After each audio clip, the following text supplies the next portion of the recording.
Any product that receives annual updates, especially once it's not brand new technology and it's in that mature stage in its development, every new release is going to be more evolutionary rather than revolutionary. And this is true for everything from phones to cars, and while it definitely does also apply to GoPros, I will say that the Hero 13 is the biggest single update we've seen in a number of years, with some pretty big changes to the lens, power, and mounting options. But before we dive into that, I do want to let you know that GoPro did send the Hero 13 to me for free, but I'm under no obligation to do anything with it. They've never put even the slightest hint of pressure to create or say or do anything, which is pretty great because I have been a GoPro user since 2011. But prior to being in a really cool position where GoPro is going to send me a camera when they come out, I was not somebody who upgraded every year. I had the original GoPro Hero HD. Believe it or not, you could shoot high definition 1080p video in here. And then I did upgrade a couple of years later to the 3 Plus, which went up to 2.7K.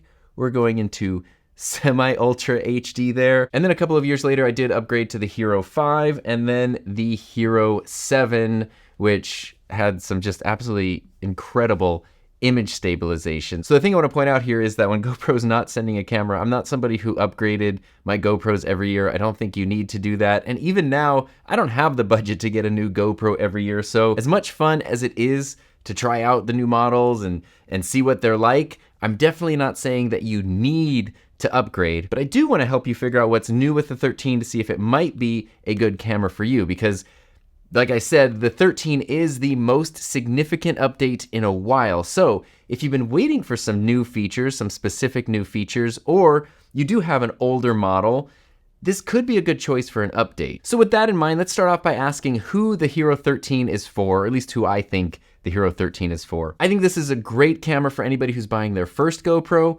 or with anyone with a GoPro older than the Hero 9.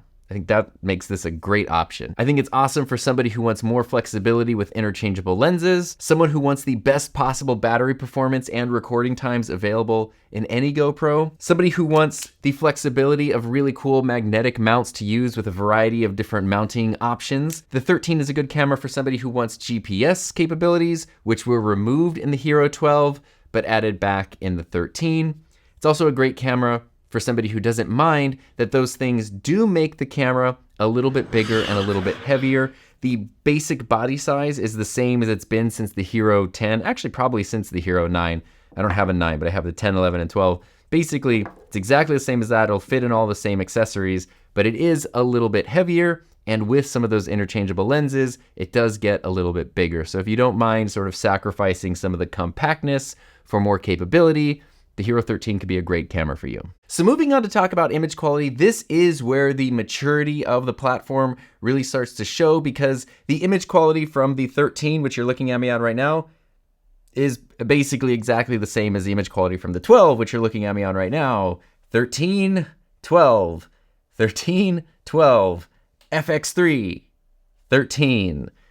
As always is the case with GoPros, more light equals better image quality, so even though the 13 does have improved low light performance, I don't think any GoPro is a camera that you would buy because you want to use it in low light conditions most of the time. Both of these cameras, the 13 and the 12, are both recording at 4K 24 with the exact same color settings, which is just the natural GoPro settings, the exact same sharpness at medium, the same ISO, same shutter speed, so they should be as close as possible. The main difference in image quality between these two cameras is probably if you want to record HDR video, which in the 13 is now HLG HDR. And basically what that means is you can kind of think of it as real HDR, if that makes sense, whereas the HDR settings in previous models tried to make things look as good as possible, but were really only compatible with standard displays.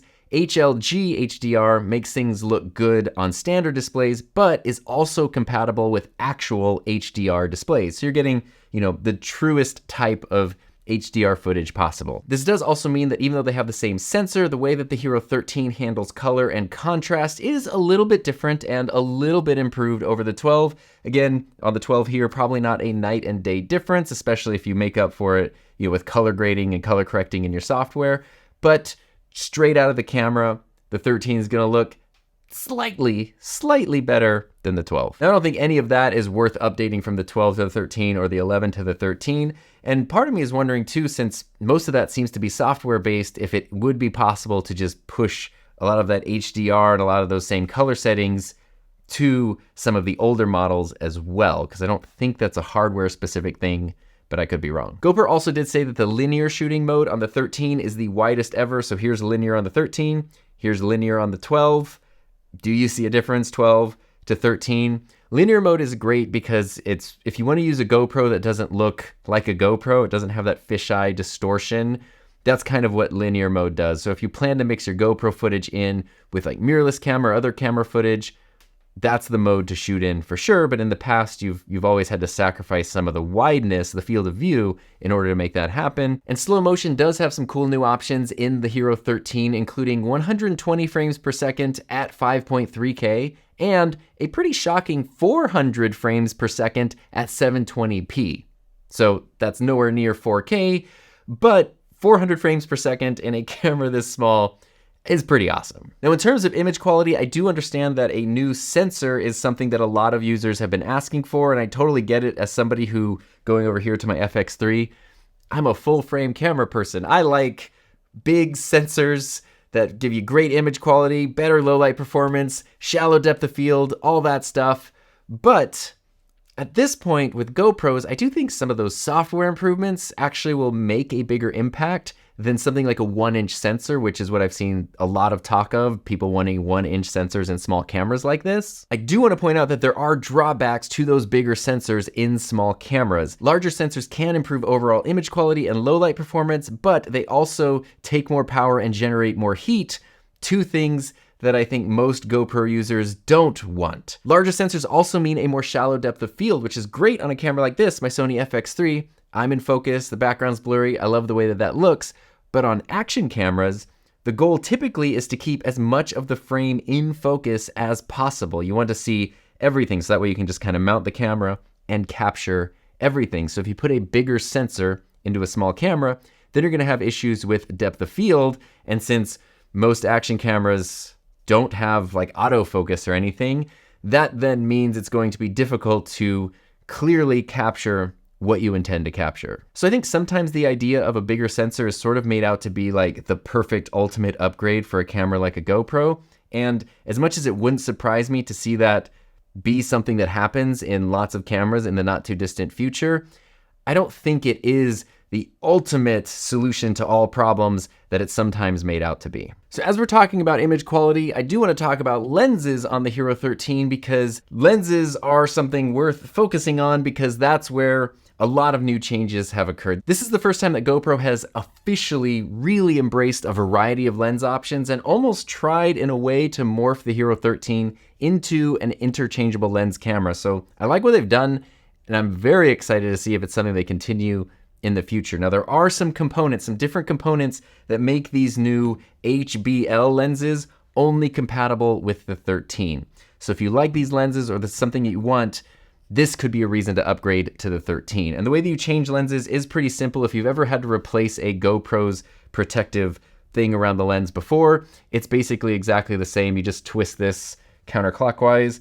It's a little sticky. I would kind of think, mine's loosened up the more that I've used it, but I would like it to be a little easier, because if you want to swap out lenses often, it's nice when that's an easy thing to do and it doesn't feel like you're going to break the camera. But basically, once you do that, this little part pops off here, and now you've got, you know, whatever lens you're using, whatever attachment, and then the actual camera's lens. So as with pretty much all GoPros, or at least all modern ones, this is what you really want to avoid damaging or scratching or anything like that, because this is the lens that you can't really replace. These are very easy to replace, and even the newer lenses, which are a little more expensive, are at least replaceable versus the one built into the camera. And this is where I have kind of my like one complaint with the lenses.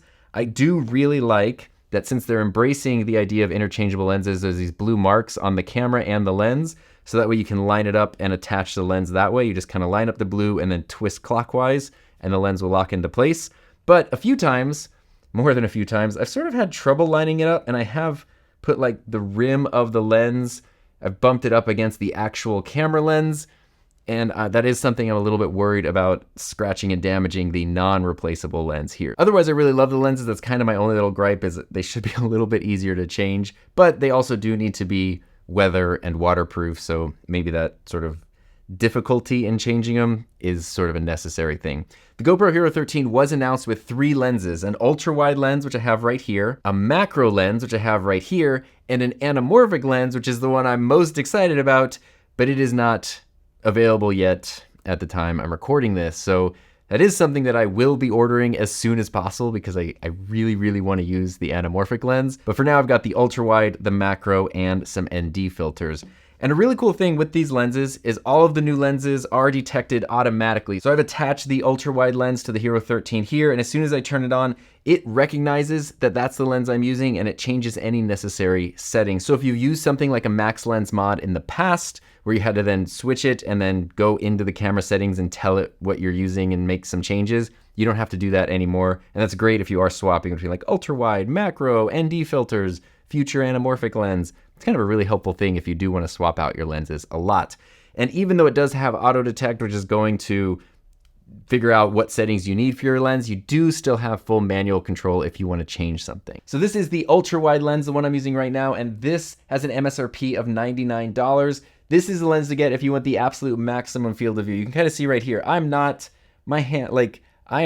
far from the camera, but if you look at this, you can see my entire environment. This is like, I forget what this actually is. It feels like a 180-degree field of view. Like it is absolutely wild how wide this field of view is. It's also worth noting that this ultra-wide lens is the only one that currently works in USB webcam mode. So if you want to do some Beastie Boys music video style webcam meetings, or you just want ultra-wide field of view, this is the one that works in USB webcam mode, or just the standard lens, but not the macro or not the anamorphic, at least not currently. Although anamorphic GoPro webcam would be kind of awesome. Now the next lens I'm going to talk about is the macro lens, which is really the one I've been using the most because it is really fun, and it retails for $129, so it's a little bit more expensive than the ultra wide, but I love this lens. I don't think it's necessarily the absolute night and day difference that you might expect, but it does add a lot of really cool versatility into the GoPro, and as silly as this sounds, I just really like the way the camera looks with this lens on it. All the lenses do feel very high quality too, so it feels like a nice premium thing. You spend your $120, it feels pretty good. And the thing about the macro lens is that it might be more versatile than you think. One thing, like I kind of talked about with sensors, with action cameras, is that they try to keep everything in focus. But one of the limitations with that is that you can't really get too close to them. Typically, the minimum focusing distance is about 12 inches away. So if you want to put the camera, especially with a wide lens, up to something close, it's usually going to be out of focus, meaning it's always been tricky to get any kind of close-up shots or anything like that. The macro lens reduces that minimum focusing distance to like 2 to 4 inches. And the cool thing too about the macro lens is there is a focus ring that has a little like a person and a flower, so a macro and a non-macro setting. And right now I have it set all the way to macro so that I can film something really close up. But if I change that to the non-macro setting, now I basically just have a normal GoPro. It's not crazy ultra wide or anything, which is kind of nice, but I can just use this as my normal GoPro for, you know, out and about type stuff. And then when I want to go into macro, I can just turn this over and go back into my macro setting. And a very cool thing too is that the Hero 13 does have focus peaking. So what that means is you can take a peek at the screen, and if you do need to dial in your focus just a little bit, it'll help you figure that out. So if you're unfamiliar with focus peaking, it's elements of the display that will then highlight exactly what's in focus. I use it all the time on my Sony FX3 and other cameras. So if you're unsure of exactly what's clear, you just look for the part that's highlighted. I have mine set to be highlighted in the color red, and then you know your red D to film with everything being in focus. The only thing I don't like about the macro lens, which is not the lens itself actually, is the little case that it comes with, because if the lens isn't in there, this case doesn't stay together at all. And that's a little bit frustrating because you take the lens out. Usually when I take the lens out, I pop my standard lens thing in there, but now it just kind of all falls apart. And so I've had to like pick these 3 pieces up out of my camera bag over and over again because this doesn't just like stay together. When the macro lens is in here, then it does clip shut and stay shut, and it protects the lens very well. It's just like a weird little usability thing. And as for the anamorphic lens, which is as yet unreleased, a couple cool things about it is that it retails for $129, so same price as the macro lens. and it will automatically de-squeeze your footage. So it's not just a filter that's throwing lens flares on top of your camera, but it's an actual factual anamorphic lens. It's gonna give you a 21:9 aspect ratio, lens flares, and it will automatically de-squeeze the footage. I've only seen sample footage from this lens. I haven't used it myself, but it's really looked good. I mean, like, of course, the sample footage that is shared is gonna make it look good. I definitely need to wait until I can actually order one and use it to form my own opinion on it, but I am so excited for that. Being able to have a camera this small and get anamorphic lens performance out of it, it'd be pretty awesome. Just for reference, I do have a couple of anamorphic lenses for my Sony mirrorless cameras, and this is how big just the lens is without the camera. So the fact that you can then get an anamorphic image from a GoPro, it's pretty cool. Now, in addition to lenses, GoPro also did release a nifty ND filter set that retails for $69, and it includes ND 4, 8, 16, and 32, which is super cool. ND filters for GoPros aren't necessarily anything new. This is a Freewell ND filter that I've had. This is an ND 1000, which is pretty cool. And they've always worked pretty much the same as the new lenses, where you have to then take off the cover and then put the ND filter on here. I would really love it. I don't know if it's possible, but it'd be great if these ND filters were able to just fit over the normal GoPro lens. Obviously, there's a reason they didn't do that, but in terms of like swapping them out quickly, that'd be really cool. But one benefit to not doing that and to using the official GoPro ones is that they also do have auto detect. And with something like an ND filter, which can sometimes be pretty confusing to use, that is very helpful, because what it does is it tells you exactly which filter you're using when you attach it to the camera. So I put on the ND8, the camera knows I'm using the ND8, but then it will also give you some recommendations. It'll tell you go up or down if it thinks that you should be using a different ND filter based on your current camera settings. And that's really cool. And of course, you can manually override everything if you want, but ND filters are always something that's a little bit complicated. And so having the camera guide you is really nice. And in fact, that's something I really like about the Hero 13 in general. I feel like GoPro tends to have very good user interfaces always, but there's some nice refinements that happen with each generation. And with the 13, something I really like is that all of the settings have very plain language descriptions that tell you why and how you might want to use that specific setting. So that is great for anyone who's diving in and trying to learn more about cameras, who's trying to understand how their GoPro works, or if you're just someone like me who feels like you understand this stuff and then you forget it if you don't use it in a while and you can't remember what setting does what. It's nice to have the camera in very simple language tell me exactly what each thing does. And if you're not sure what an ND filter does, the classic description is basically like sunglasses for your camera. Basically, if you're in a really bright situation, but you want your motion to look natural, instead of having to use a really high shutter speed that's gonna give a very choppy look, now you can use a lower shutter speed, which is going to give a smoother, more natural look. But when you do that without an ND filter and you slow down your shutter speed, everything gets really bright and blown out. So the ND filter helps keep things properly exposed while also keeping movement and everything looking natural at those settings. Now, as we've talked about image quality and lenses, the next component to that is stabilization, because it is crazy how good stabilization has gotten in action cameras and of course phones too. For me personally, it was this camera right here, the Hero 7, that was the first time I used a camera where it felt like I could totally just do everything handheld and not have to worry about it looking smooth. No more needing additional gimbals or special mounts or crazy software or anything, just handheld right out of the camera. Everything looked amazing. And that hyper smooth stabilization has only gotten better and better with every release. There's not a huge jump though. You know, the 12 has like horizon lock. You can turn the camera 360 and the horizon stays level. So it doesn't even matter how you move it, it's gonna get even. The 13, how do you get better than that?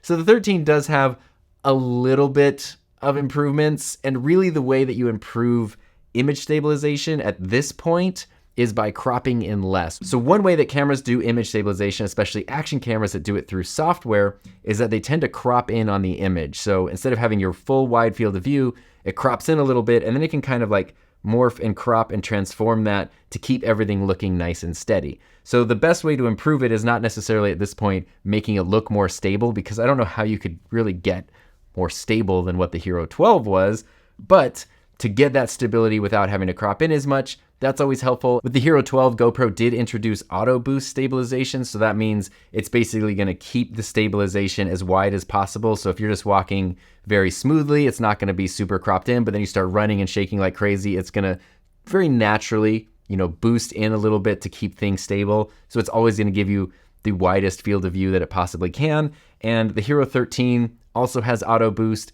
but it's adjusted to be even wider when possible. So the idea of having really good stabilization without having to sacrifice field of view is awesome.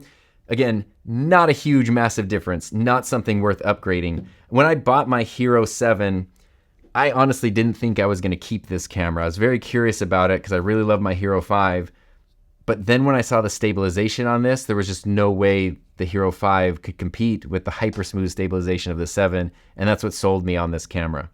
There is not that kind of leap between any other modern GoPro at all. Upgrading just for new stabilization in the 13 is not necessarily worth it, but again, if you have a camera that is several generations older, or you don't have a GoPro at all, you're gonna be very impressed with the stabilization here. Now, there are a few new audio options in the GoPro Hero 13, including a voice option, which will help to make your voice more prominent than the environmental sound. And I definitely would recommend using some sort of external microphone if you want the best audio quality possible, whether that's through the Media Mods 3.5mm input, through Bluetooth, or just from a separate recorder synced in editing. Now, since the Hero 12 did add in the ability to pair certain Bluetooth devices like AirPods, what's really cool is that the Hero 13 expands upon that to other Bluetooth devices, including this right here, which is the DJI Mic 2. I've even tried putting the GoPro on the hood of my car while having the mic inside the car to kind of do fun stuff like that. And even though something like AirPods with the Hero 12 did sound better than the built-in microphone,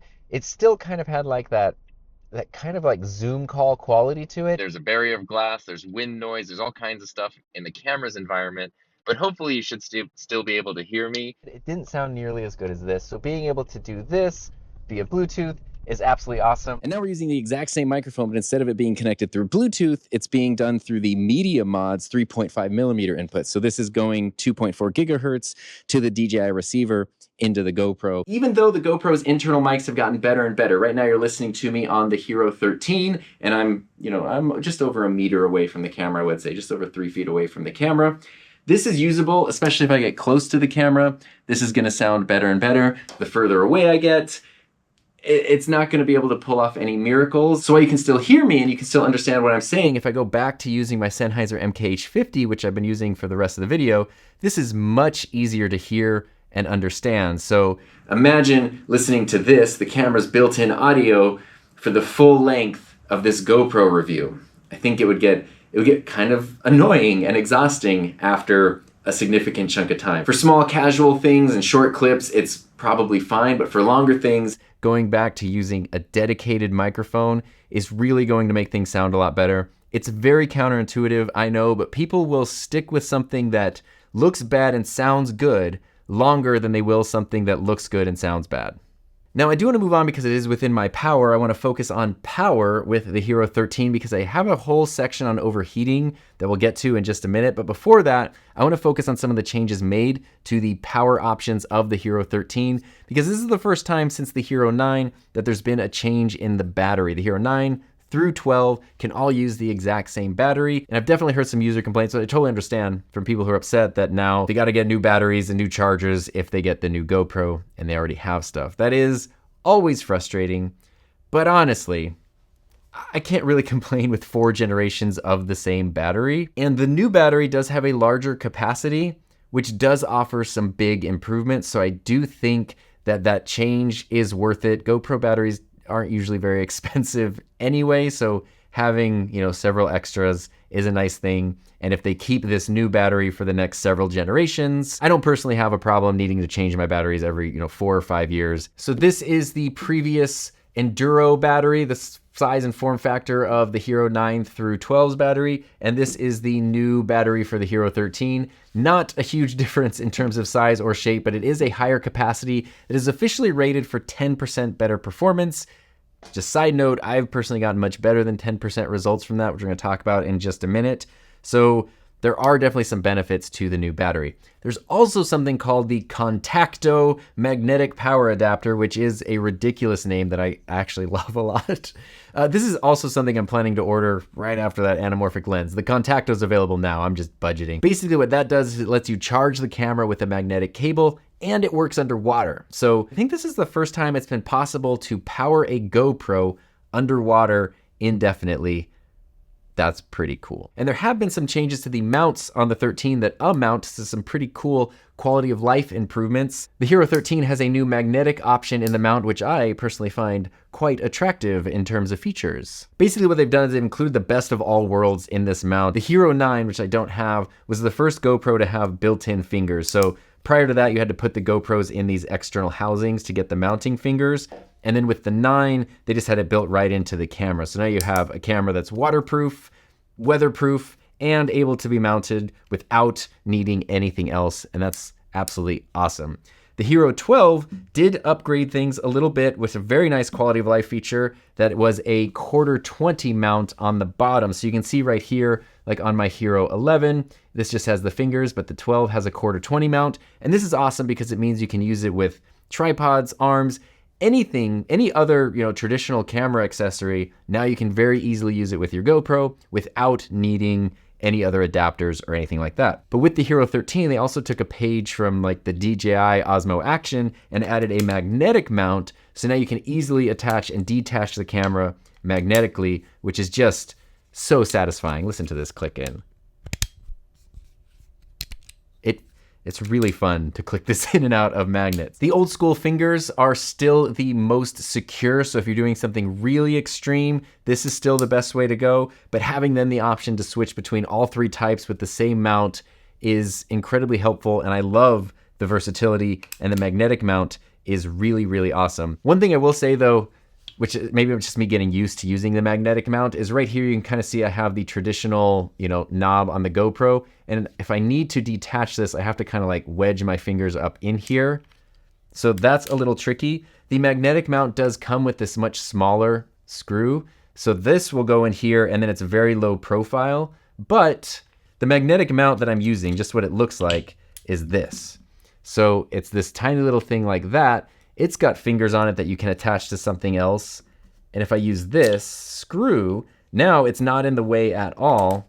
But if I want to adjust this, then I need like a coin or a screwdriver or something here. It's harder to do it with just my fingers. So that's why I've been using this more traditional screw, because it's easier to then, reposition and adjust things right here. But it's a little trickier to kind of like wedge your finger in there and take it out. It's not a big deal. There's so many different mounts. You could probably overcome that problem pretty easily. It's just something to point out. The magnetic mount now opens up the option for so many new accessories, but you're not losing any of the functionality with the older accessories. Something that is really, really cool that I think is incredibly awesome is I have this. This is my GoPro.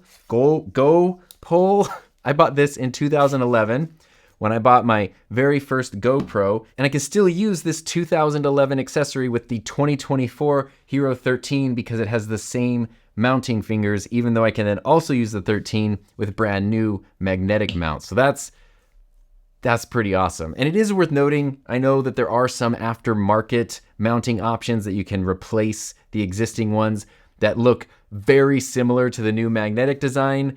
I haven't used those. They seem pretty cool, especially before it was available officially.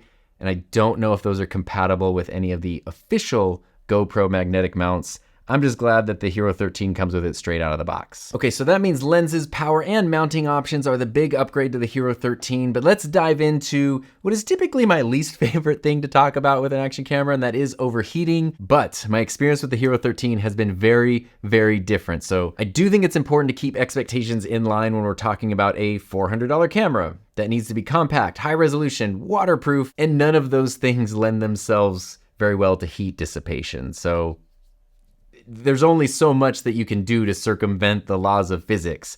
But obviously, we all want the best possible performance out of our cameras, so it is an interesting question to try to answer, and probably an interesting, if not frustrating, problem for engineers to try to solve. So the simple summary is that I did overheating comparisons between the last 4 GoPros, the 10, 11, 12, and 13, and the good news is that each model showed an improvement in overheating performance over the previous one, which is what you would hope, right? You wouldn't want the 11 to be worse than the 10 or something. Now, this was not a super scientific test. I put the Heroes 10 through 13 outside on a really hot day, recording at 5.3K, 24 frames per second with stabilization turned on. Now, the Heroes 10, 11, and 12 were using the white Enduro battery to give their best possible performance, and the Hero 13 was using that new, larger capacity battery that comes with the camera, and here are my results. The Hero 10 lasted 25 minutes and 37 seconds before shutting down from overheating. The Hero 11 lasted 34 minutes and 13 seconds, so we got 9 minutes longer there. And the Hero 12 lasted 46 minutes and 38 seconds, so 12 minutes longer than the 11, which is pretty cool because if you look at the 10 to the 12 power, that is a 21-minute improvement in overheating. Basically, the 12 almost doubled its recording time over the 10. That's pretty awesome. All three of these cameras overheated before their batteries ran out or their memory cards were full. Now you might notice I've been leaving out the Hero 13 here because this is where things get kind of crazy. I was using this little kitchen timer to time them because it goes to 99 minutes and I've never had a GoPro last anywhere near 99 minutes, but I was wrong and this was not enough time for the Hero 13. The camera's battery was fully charged, and even with added capacity that went beyond the advertised 10%, that also wasn't enough. So while testing, I had to quickly add USB power in the middle of the test to keep the camera going, and I did keep the battery inside. If I took the battery out, that might be unfair because then it would open up some more airflow in here. So I kept this battery inside and attached USB to keep the camera powered. And even the battery on my Sony FX3 started to die before the Hero 13 stopped recording, so I had to quickly grab my Peter Lindgren Tri-Charge to keep that camera going. I have never had a GoPro outlast my real camera's battery before, so I kind of didn't know what to do in this situation. But then this just kept going and going. My FX3 memory card ran out of space and I had to set up a second camera so I could keep recording the test. And finally, the test ended not when the Hero 13 overheated, but when its memory card filled up and ran out of space. Okay, so the camera finally stopped recording, but it didn't turn off. The reason it stopped is because the memory card is full. So it went for like 2.5 hours, and it's also 103 degrees outside. So I couldn't make this overheat in 2.5 hours. So since I was able to run it longer than the battery has power for, I guess that means if you had it through USB and you didn't have a battery in it, so then there's more cooling happening inside, you could probably get some pretty insane run times out of this. So what that means is I actually have never been able to get the Hero 13 to overheat, either in this test or just in regular use, which is a little less extreme than that. Recording at 5.3K resolution, the new battery is rated to last about 70 to 75 minutes, while mine in this test lasted for over 100 minutes, because finally, the camera ran out of memory after 2 hours and 24 minutes. And it was still gonna keep going, it just had no more memory card. And again, I totally acknowledge this is not a super scientific test, but hopefully it gives you an idea of how each of the recent models compare when it comes to overheating. I'm totally sure that it is possible to get the 13 to overheat, but I think for most users, in most situations, overheating really isn't something you need to worry about. And for me, after all the advertising hype of what the bigger battery could do to improve performance, I was still a little skeptical. Every time a new product is released, you see all the new specs of how much better it is than the previous one. I honestly thought I would see another like 10-ish minute modest improvement over the previous generation because that's what I've been used to. I really didn't expect this either in terms of overheating or battery performance. So with those kind of performance improvements in mind, that's why I am totally okay with changing to the new battery, because it really does make the camera a lot better. And when I finally did turn the Hero 13 off after that 2 hours and 24 minutes, the camera was warm, which of course you would expect, but it wasn't too hot. There is this new little like heat sink part of the design on the front here, which I thought was really cool, but it is just made out of plastic and it didn't feel any warmer than that same area on any of the other cameras. So I kind of think this is more aesthetic than anything. What I did notice was that the bottom of the camera was very, very warm. So I think this metal mount here, all these metal options and the magnets and stuff, this ends up being the heat sink more than anything else. So with all that being said, which GoPro should you get? And is the 13 worth the upgrade if you already have one? Obviously the Hero 13 is the latest and greatest, so that's the way to go if you want all the things I've talked about in this video, all the new features, the new lenses, the new mounting options, the new power options. That's the way to go here, the Hero 13. One thing though to note is that GoPro did say that with the Hero 12, they basically like rebuilt the, I guess like the code, the operating system, how the camera works internally from the ground up. And their goal there was to improve thermal performance and reduce unwanted freezing and power offs. I don't know if there'd be any wanted freezing, but sometimes in the past GoPros could freeze or they could randomly turn off, and they wanted to fix that. And it didn't really occur to me, but I have not had that problem ever on my Hero 12. And I guess they just continue to improve that with the 13. So obviously the overheating thermal performance way improved, but I've never had this freeze or shut off either in the time that I've had it. And it does refine things quite a bit. The interface and the touch responsiveness has been great for a number of generations, but it does feel noticeably more responsive on the 13, which is kind of crazy because I didn't really think it could get better than the 12. So that aside, personally, my opinion is that if you have the Hero 11 or the 12, it's probably not worth upgrading to the Hero 13 unless you know you need and you will use some of those specific new features. I do think the Hero 11 does kind of sit in this sweet spot because it's an older model now. So that means it sometimes has a lower price and it goes on sale pretty often. And it does have GPS. They took GPS out of the 12 and they brought it back in the 13 with some cool stuff that you can do in the Quick app to overlay it, or you can just take that data and do whatever you want with it in your editing. So the 12 is really the only modern one that does not have GPS. And of these four, I guess I just kind of consider these the modern GoPros. The Hero 10 is the only one that does not have a full frame mode. Doesn't mean it's a full frame sensor, it just means you can record with the full aspect ratio of the sensor. And what's cool about that is it means you can use the exact same footage for vertical and horizontal images, and you can crop in with a little bit more flexibility, which is super cool. You can edit something on a horizontal timeline and then literally just take that timeline, paste it into a vertical project, and it's already done with the exact same footage. The 11, 12, and 13 all have that ability. The 10 does not.